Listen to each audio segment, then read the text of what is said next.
तर राज्याचे उपमुख्यमंत्री आणि बीड जिल्ह्याचे पालकमंत्री अजित पवार यांनी बीडमधील विकास कामांचा आढावा घेतला। यावेळी त्यांनी कार्यकर्त्यांना समज देत कुणीही पाया पडू नये असं सांगितलं। तसेच माझ्या आई वडिलांच्या आणि चुलत्याच्या कृपेने बरं चाललंय असंही विधान केलं।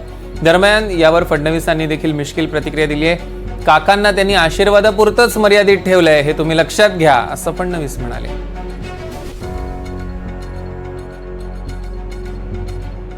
शाली आणू नका, टोप्या घालू नका, मला त्याच्यामध्ये हार घालू नका, येऊन नुसता नमस्कार करा, तो मला प्रेमाचा वाटेल। पण भला मोठा हार, जेवढा मोठा हार तेवढी भीती वाटते। याला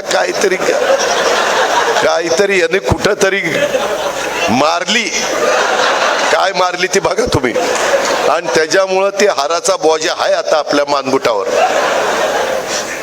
सुरती चिन्ह काही देऊ नका। कर्मधर्म संयोगाने, आई बापाच्या कृपेने, चुलत्याच्या कृपेने बरंच चांगलं चाललंय आमचं।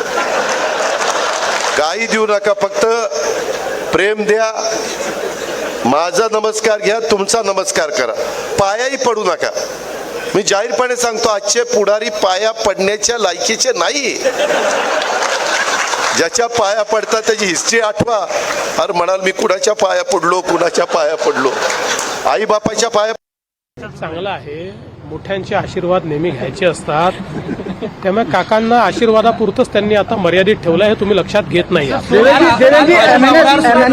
चांगलं आहे, मोठ्यांचे आशीर्वाद नेहमी घ्यायचे असतात, त्यामुळे काकांना आशीर्वादापुरतच त्यांनी आता मर्यादित ठेवलं हे तुम्ही लक्षात घेत नाही।